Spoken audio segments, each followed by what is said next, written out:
राधे राधे जी। कैसे हैं आप सभी लोग? आप सभी लोग स्वस्थ होंगे, कुशल मंगल होंगे। आप सभी के स्वास्थ्य और कुशल मंगल की कामना मैं ईश्वर से करती हूँ कि आप सभी लोग स्वस्थ रहें और कुशल मंगल रहें। आप सभी को नवरात्रि की शुभकामनाएं।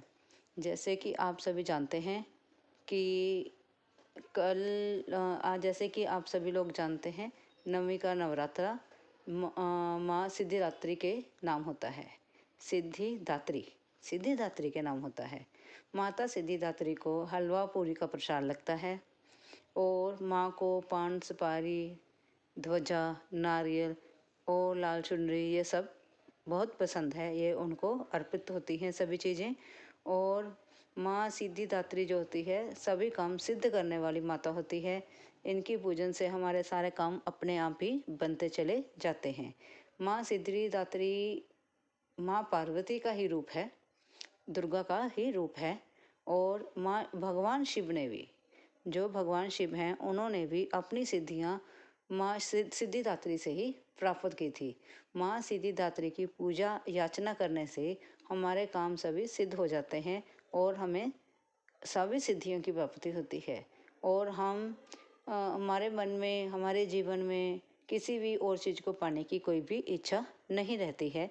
इसलिए माँ सिद्धिदात्री की पूजा याचना हमें निष्ठा भावना से करनी चाहिए।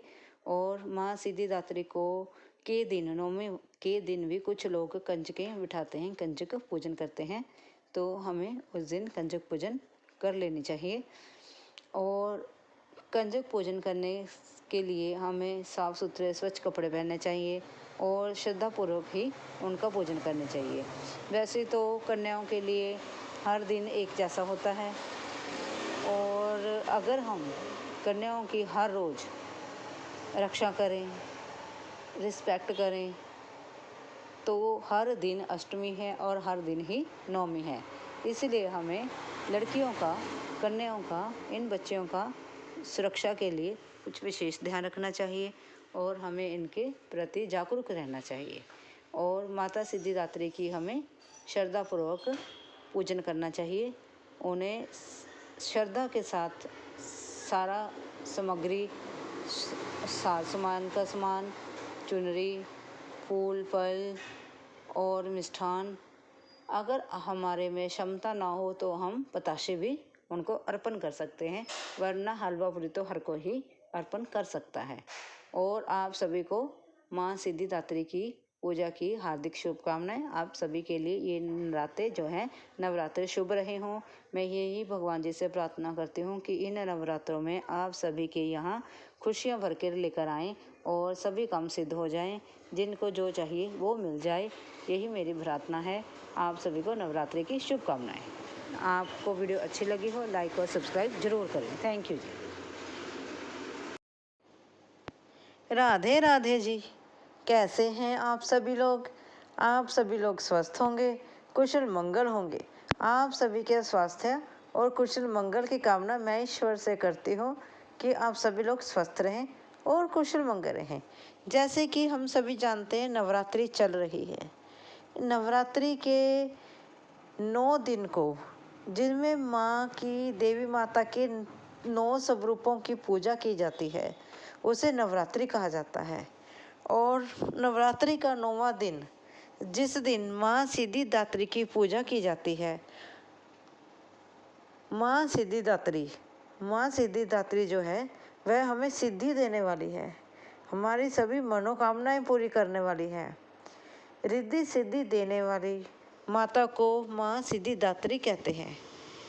और इस माता का दिन नवरात्रि का 9वां दिन माना जाता है। इस दिन कंजक पूजन की जाती है। माँ को खीर, पूरी और हलवे का प्रसाद लगाया जाता है।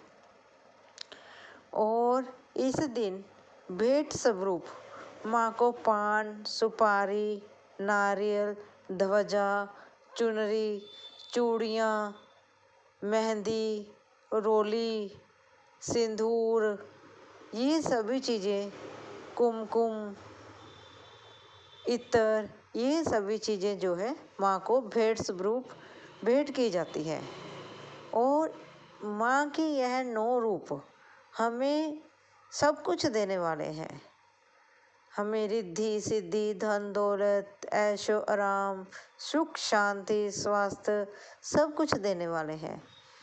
इन नौ नवरात्रि में लोग 9 दिन माता की व्रत भी करते हैं, उपवास भी करते हैं। और जो लोग उपवास करते हैं, श्रद्धा भावना से पूजन करते हैं, माँ की सेवा करते हैं, माँ का पूजन करते हैं, माता रानी उनकी सभी मनोकामनाएं पूर्ण करती है और उन्हें शीघ्र ही दर्शन देती है। माता रानी का व्रत रखने वालों को पर माता रानी बहुत ही प्रसन्न हो जाती हैं, जल्दी शीघ्र प्रसन्न होकर उन्हें आशीर्वाद देती हैं और उनकी सभी इच्छाएं पूरी भी करती हैं।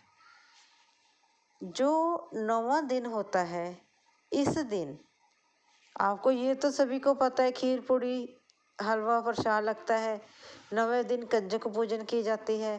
कंजक छोटी छोटी लड़कियों को घर बुलाकर उनके पैर धुलाकर श्रद्धापूर्वक प्रेम से उन्हें साफ स्वच्छ भोजन कराया जाता है और उन्हें भेंट स्वरूप तोहफे भी दिए जाते हैं। अपनी अपनी समर्थ अकॉर्डिंग उन्हें तोहफे दें। तोहफे भी ऐसे दें जो उन बच्चियों के काम आए। कोई पढ़ाई का सामान दे दें, पढ़ने लिखने का सामान दें, कापी किताब पेंसिल दें, अन्य प्रकार की सामग्री दें, ताकि जो उनके ज़रूरतमंद का सामान हो, ऐसे हमें उन्हें साजो सामान का देना चाहिए। नवरात्रि वाले दिन लोग मंदिर में जाकर माँ दुर्गा की पूजा करते हैं, हवन कराते हैं। ठीक है ना जी।